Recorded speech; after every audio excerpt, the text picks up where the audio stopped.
আগে ছোটদের গল্প শুনেছি, কখনো বাস্তব দেখি নাই। কিন্তু এই প্রথম দেখলাম, এই প্রথম শুনলাম কোনো মৃত্যুদণ্ড আসামিকে একসাথে মৃত্যুদণ্ড ও জরিমানা করা হয়। তাও নাকি এই টাকা পরিশোধ করতে হবে মৃত্যুদণ্ড দেওয়ার আগে। চিন্তা করছেন কি সুন্দর আইন ব্যবস্থা। আসলে এটা দেখে আইনের প্রতি শ্রদ্ধা অনেক অনেক বেড়ে গেল। তাই আমি ওইসব দাদুদেরকে বলবো, কি গো দাদু, তোমরা কি এই ধরনের কাজ করবে? তোমরা যদি এই ধরনের কাজ করো তাহলে কিন্তু তোমাদের জন্য এই ব্যবস্থা হবে।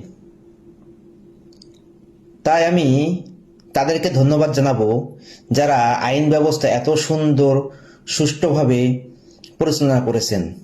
অনেক অনেক শুভকামনা রইল। আল্লাহ হাফেজ।